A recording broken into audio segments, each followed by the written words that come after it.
for Venita McNair Linux. Memories of you. That cold morning in Massachusetts when you, unmoving, camped sphinx-like, though not as enigmatically silent, on the house-fronting sidewalk, and your bags packed and parallel the white and indifferent picket fence, your normally mellifluous voice amped up to ultra-high frequency shrieks of outrage. I want to go to New York! I want to go to New York! And inside, pacing the floor like a king's knight errant, a chess piece out of control, our belt-wielding, thunder-voiced daddy, looking very unlike the power incarnate that he was. His face shades blacker than usual, the color of rage, of indecision. Jesus, what noise you made. Daddy had said no, had put his awesome foot down. Mama was wringing her hands in the kitchen. I was hiding somewhere, making myself very small, very invisible. Jesus, the death must have heard you. And as you hoped he would, a desperate gamble on your part, Daddy gave in to your willfulness, his first capitulation. He drove you himself to the depot. We didn't see you for a time. Those stormy years in Pasadena. You were married then, with your house directly behind our own. Our backyard the battlefield when your house failed to contain your wars. Poor David, one would have thought that you were Goliath, though no heaven-guided pebble would have vanquished you.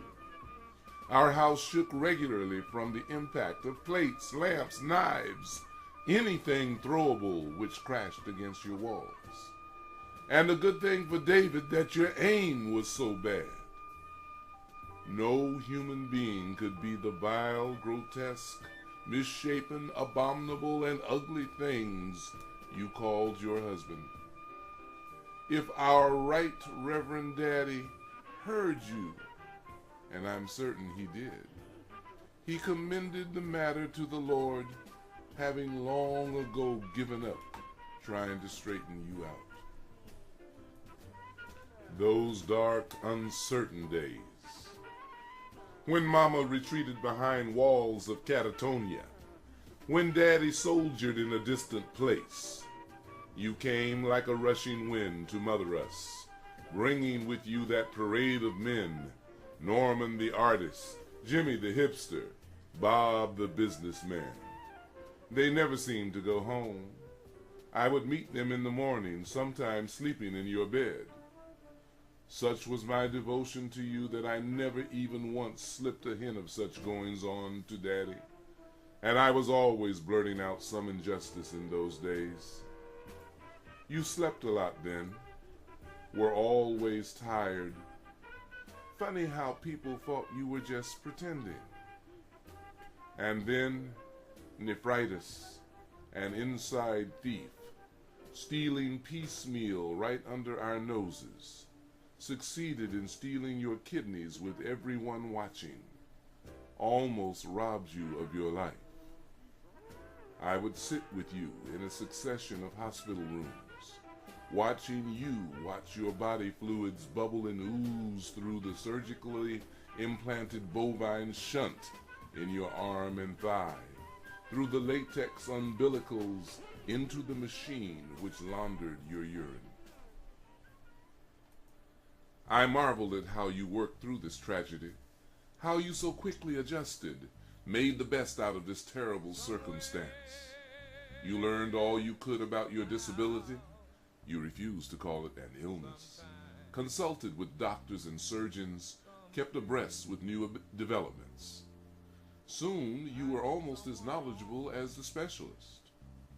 After the first transplant, You banished your own morbid thoughts of being kept alive through the agency of another person's death, of having inside you the vital parts of a stranger.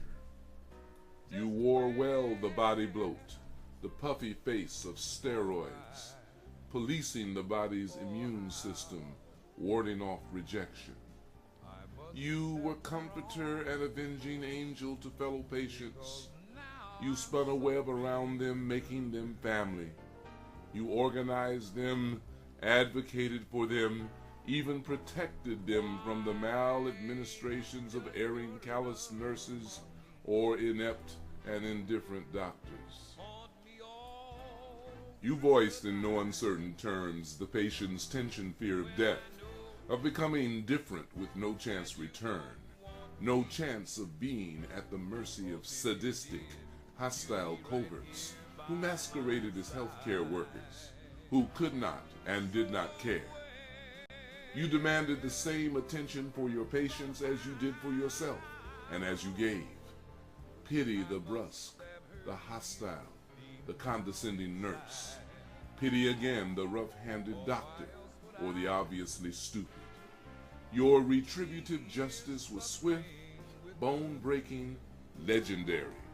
Nurses physically beaten, chased out of wardrooms, intravenous fluids, their needles and their bottles, serving trays and half-filled bedpans were hurled at, rained on fumbling interns, incompetent attendants.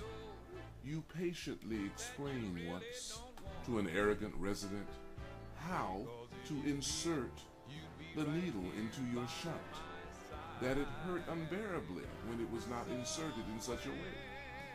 He paid you no mind, and he hurt you.